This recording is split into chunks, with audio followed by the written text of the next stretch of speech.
Today we'll be reviewing Onwards. This is a Disney Pixar movie that came out in March of 2020.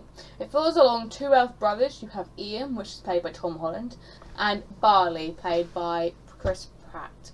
They follow along their story of wanting to meet their dad for the first time after 16 years after his death.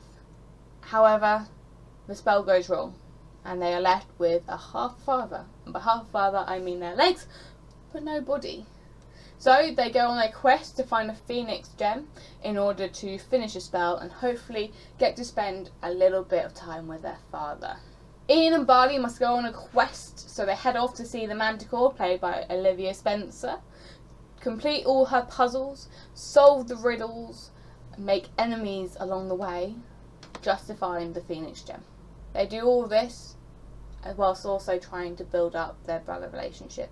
The movie is rated PG, which is perfect for a family night in, or in my case, two teenagers who really enjoy Disney movies and will binge watch anything. The main pet, Blazy the dragon, was one of the best parts of the movie. He's just cute, really reminded me of my dog, a bit crazy. It's funny and light-hearted, which targets some hard topics that children might have to cope with. It definitely focuses on the loss of a parent. Even in the beginning of the movie, where Ian is listening to a cassette tape of his father's voice and trying to have a conversation with him just to have that sense of relationship that he never got.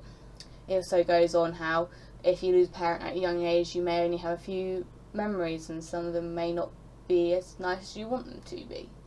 He goes along and he tries to find everything he can. He finds someone who was friends with his father when he was younger, and he's trying to question him for everything he can, even to the point where he always wears purple socks. Anything like that he wants to know. It also focuses on the main part of how siblings take on a role of being a role model to the younger sibling who may not have had one. Teaching him how to drive, to swim, even to just being the person you play catch with in the garden. Even through all the serious moments, there were a lot of time for laughs, whether it was through Blazy or just joking around in general. Barley being shrunk down to the size of a pixie and deciding he wants to fight all of them, trying to be so independent when he just needs to ask for a bit of help. To even the Manticore, the big bad Manticore of the movie, running a birthday cabin for little kids, trying to fix a jukebox.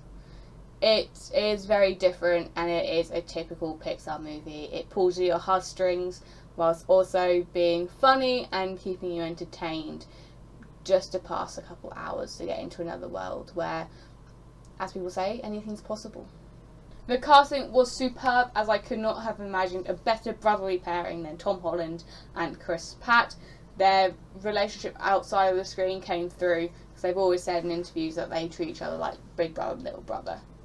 The movie also had one of its first Pixar exclusively LGBT characters, Cyclops the cop. However, this did mean that it was banned in multiple countries across the world because of it. I think it was a little bit too little too late for Pixar. However, I knew that they have done quite a lot since their Finding Dory Day, whilst having it in the background to now actually having someone come out and say, yes I am. I think it was quite good and it was a good step in the right direction for Pixar. IMDb rated it a 7.4, Rotten Tomatoes an 88, which is pretty high for them, with an audience score of 95%. I will be rating it, I think, a 9 out of 10. It was just a magical Pixar movie that you can definitely get away with, and you end up walking out of it learning a little lesson, feeling a little bit more warm inside. It was a very good movie and I definitely recommend it to anyone who wants to watch it or is thinking about watching it. Thank you for watching. If you have enjoyed this review, please do let me know in the comments below. Like, comment and subscribe to watch some more of these movie reviews. Hopefully we'll do a movie review that's maybe not as good, so there's more to talk about or more criticism along the way. But so far, most of the movies have been quite good. Let me know below what sort of movies you want us to review in the future, and hopefully we can tick those off the list.